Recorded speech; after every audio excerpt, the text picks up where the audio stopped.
1-1. Now let's head into game number 3. Bring Ryan back, please, bro. Please, bro, bring the Ryan back.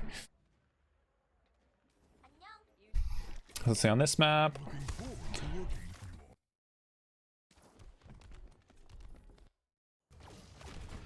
All right. So I do like the monkey. So with monkey, you can either soft dive up top here, try and force them out, or you can try and jump up here with bubble, and then you just drop to corner. Because you need to eventually try and take this top right high ground to force them back, and then you can look for an engage. So whenever you're playing monkey on this comp, this is kind of like your end goal. After this, probably the second jump is to try and force them to get off high ground, and you control this. So we'll probably see like the first jump maybe just like top, just to see what's up there, get some ult charge, and then probably the second one is to try and take high ground here, because they need to take that high ground if they want to push up. So there's the first jump.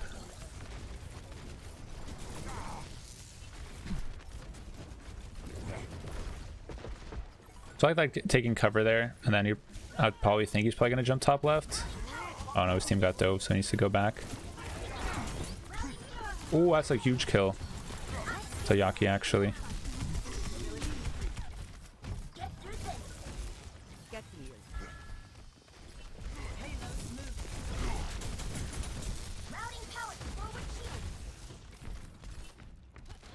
So they force them back. Now they have control of high ground. I like this.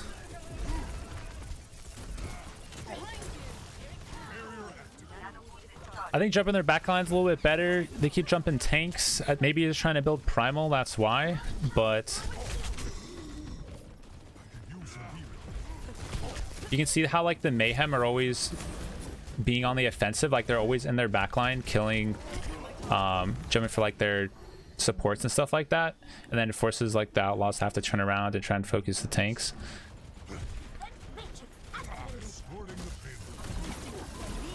Eric didn't end up working out, but for them being like a lot more aggressive, I think that's like the better play is when you're playing monkey comps. You want to be the first ones to try and like trade their backlines. So I like this engagement on the Ashe. When Dante was a good engagement. Now they see Ana.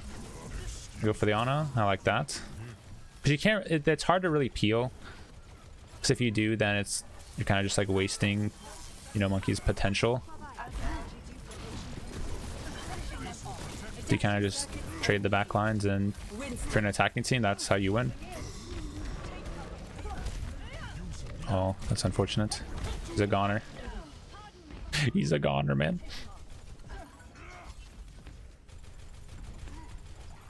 So Outlaws have Nano Bomb. Probably see Nano on a Dreamer. Dreamer looks for probably the Ana. Or should they just have to look for one of like the squishies here? Well, that's a huge pick onto Ashe. So they end up nanoing Echo. Okay, that works too.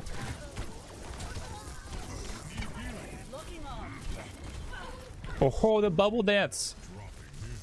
He survived the beam. That was a big play.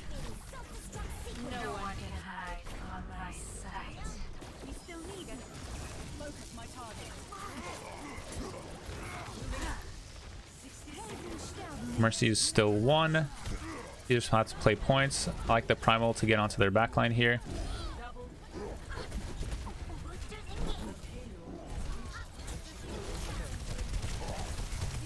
I like that engage. Smart to smart.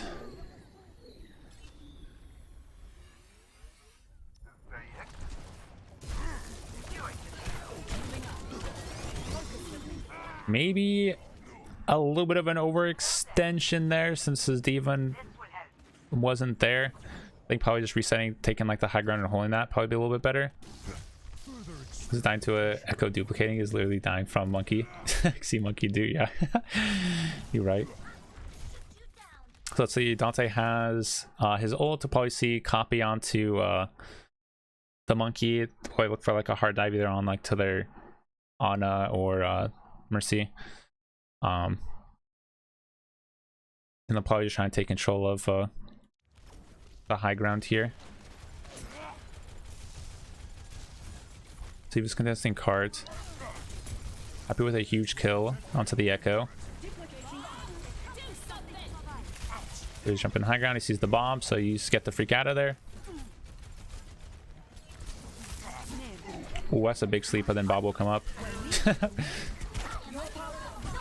Alright, so there's the nano.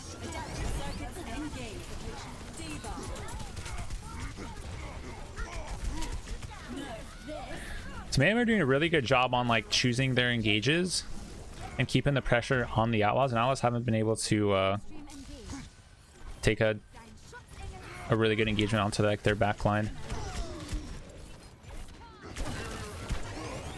Oh damn, Rocket came out of nowhere.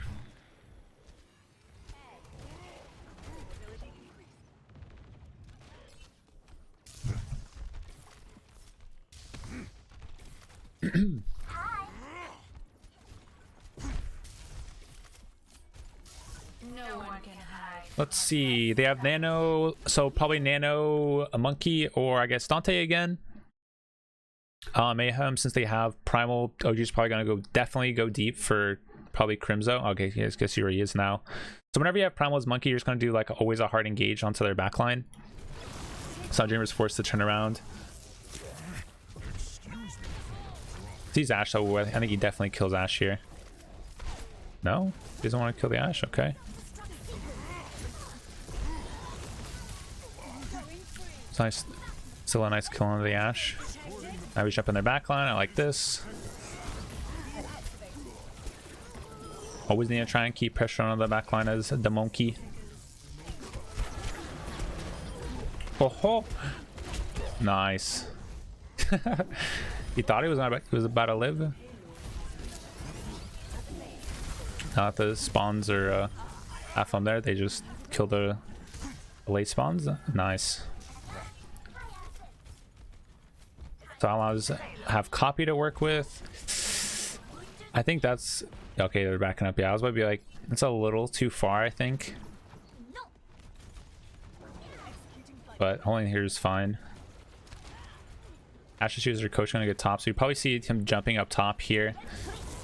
Probably just trying to control high ground. I don't like that he landed there though. I think landing there is a little overextension. He's putting better just to like, since your card's like so far back, you just jump up and then kite back a little bit.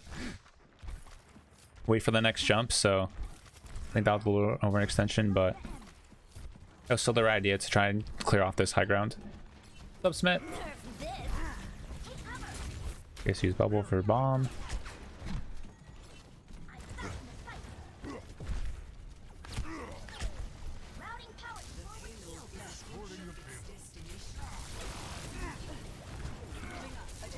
Monkey jump in their back line. I think after Crimzo gets his nano, they'll probably see like a hard engage. Probably nano onto the Nano Dreamer?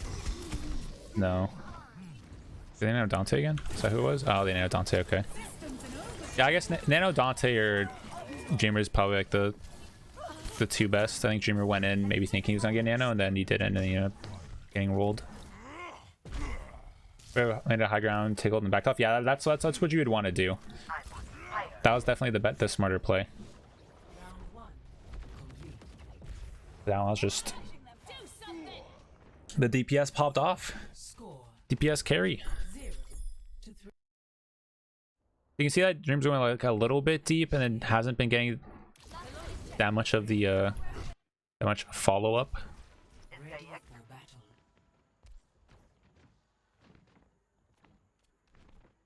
If he's not getting those nanos, he has to just be a little bit more careful, I think.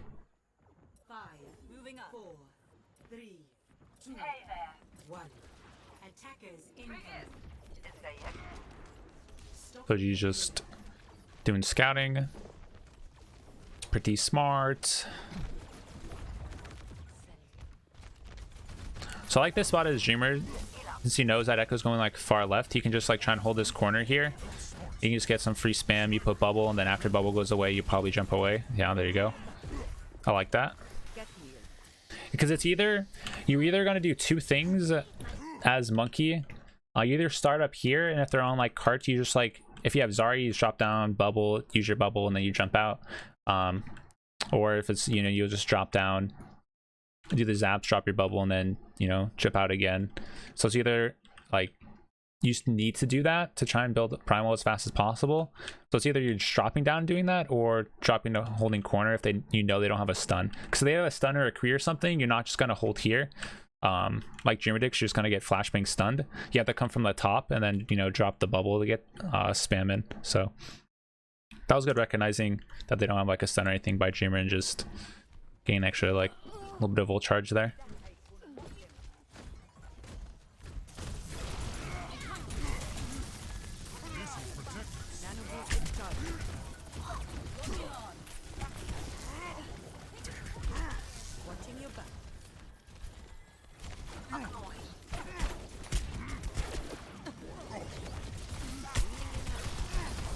Here they're just playing corner. He's trying to build his ult charge, but he does need to look for an engage onto the Ana 100%. So he's going on the flank here to get on their backline. I like this.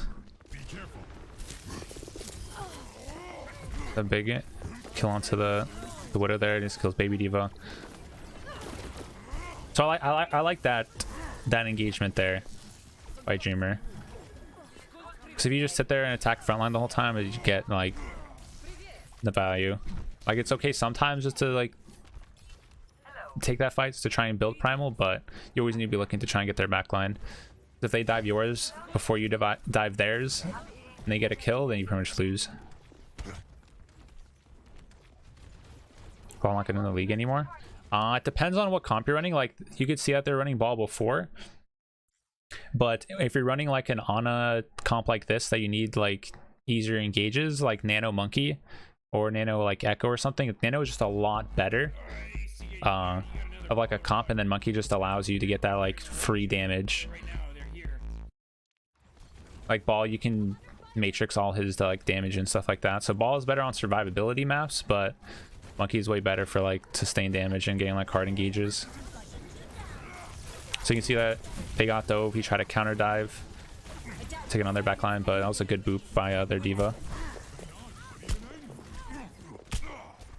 So I like that engagement onto their Widow. You can see that a lot of higher up Winston players do this, but if you're just learning Winston, like pay attention to like how he moves his camera. Like when he goes to jump the Widow, instead of just jumping straight, he does that low, like, you know, like 180 360 turn, and that's just to like move your head hitbox so you don't get domed. Because if you just run straight out of Widow, you're gonna get domed in the head and then you lose all your HP, right? So that was a smart little play by Winston that, you know, experienced Winston players will do, but if you're just learning Winston, you might not. So just make sure you do that. Yeah, throw your ass at the Widow. Yeah, pretty much.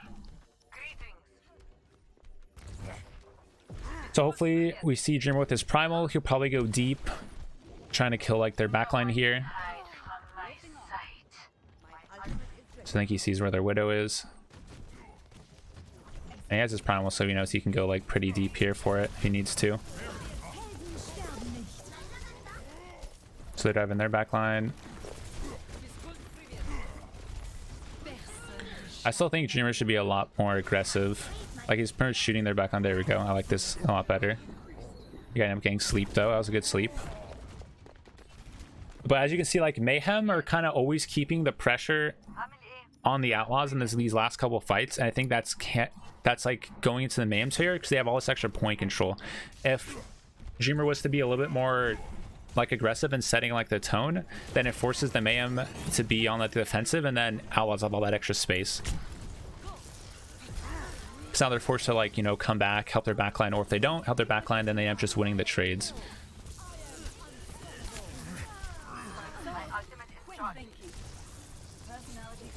So I like this like way better. Like, you know, like they kill their backline, and then even though backlines are traded, it still plays out in the defending you know, favor, since like their spawns are so much closer.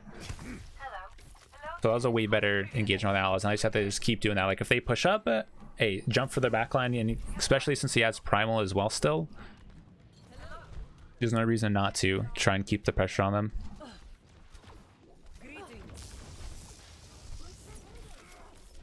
Mayhem have nano bomb. Yeah, probably nano echo or their monkey. It's like this that he's probably looking for the backline. Samika.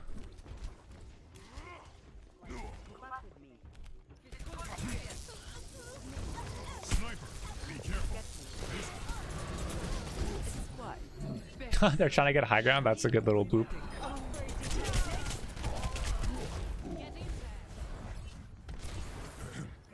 Okay, Primal's getting out, so he just jumps away. Smart. Doesn't want to.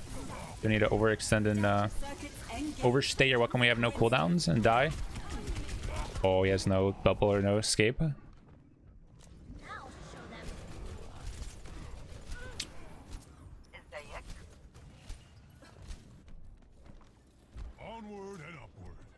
So getting close to nano. I don't know if they get a recontest. No, they don't. Oh, doing great. They're doing all right. We're just doing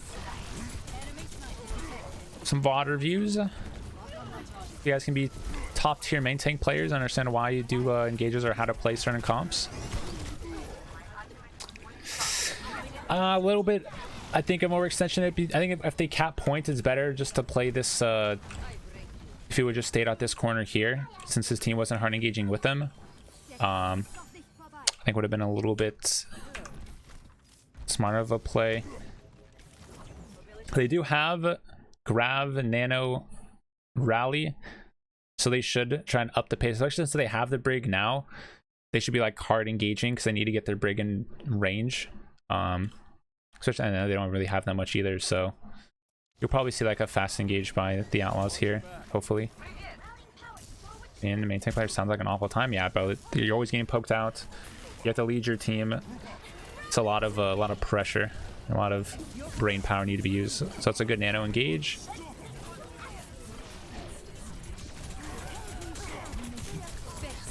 So I like this. Seeing that the tanks were there, you saw like the squishies. So you try to focus that. I'm just keeping everybody alive, so you know that's cool. And they have a Valking Mercy. You know, your primal is completely useless. It's a cool ability, no matter what you do.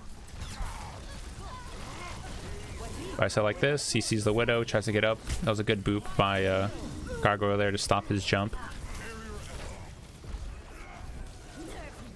But he has 1 HP, so he just backs up to try and get healed. Knowing that Dante's out there contesting the payload, now he can go out.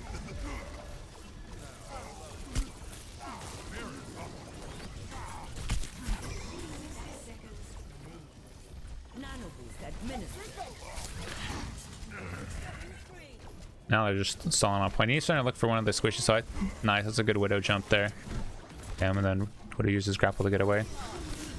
So it was the right idea, because you have to try and go for one of those squishies, trying to either get the Widow, Mercy, Honor, or something like that. But PKP was ready to grapple across, so it was a counter smart play by him there.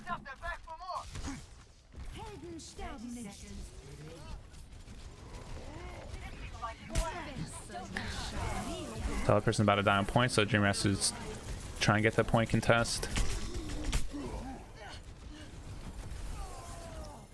That was a pretty good stall, though. Not a bad stall. Maybe doing a really good job on the counter dives and keeping their back line up. That was like a minute stall, pretty much. Ready for battle.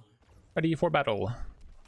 So, Diva Monkey up top here. You'll probably see if they push up. He'll probably drop down, get some zap, and then, you know, jump out to jump back off the high ground. But we'll probably see here. Oji is doing his spies. See where they're at. I haven't watched the Overwatch League at all. Now let's pop off. They won both their games and qualified for the June Joust tournament. So they did really well this last week. So Crimson's at 80%, so probably see German take a little bit of extra damage, and then once they build Nano, they can just like hard engage onto their backline here. You can see they're just playing corners.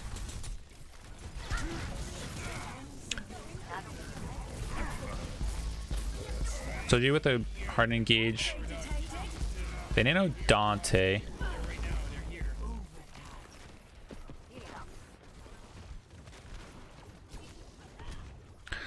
So I think that they need to try and look for Nano, I think OG. Oh, this is a good flank to kill their Ashe here. That's really good by Dreamer and Piggy there, picking up that kill. Now he sees their other squishies. Now he's going inside the room. That was actually a really good flank. I like that. I like it. I like it. And he finds the next one. Squishy to squishy.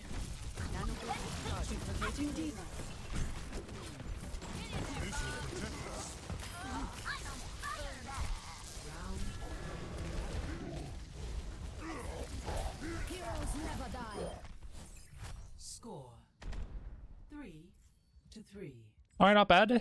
Not a bad hold. You take those. Ready for battle. So we'll probably see the same thing. Dreamer probably just jump up top, get some zap, drop down, and then they have to try and the next jumps is to try and get the high ground. They are on the Kree. So if they take out like a faster brawl fight, then I think Outlaws are a lot better off. If they play slow, then the Ashe gets way more value out of the Kree. So Outlaws have to look to play way faster with their comp here. Another reason why is Ashe has like the TNT and the longer range. So if they play like a slow poke fight, then she's just eventually gonna get way more value. So second jump, there you go. They're on the high ground. Now on this one, you'll probably see them trying to take like a hard engage here. Probably like hard dive like the backline, trying to get happy within like damage range. See them playing like hard counter. See, I'm not a huge fan of that. I think if they would just push forward and got the engagement on there, on and stuff, then might be a lot better.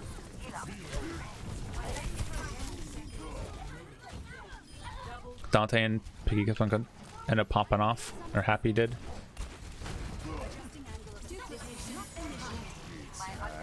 Dante be putting in a work. What's up, Oasis? Hope everyone is poggers. I hope you're poggers. I think the Happy and Dante actually definitely popped off there.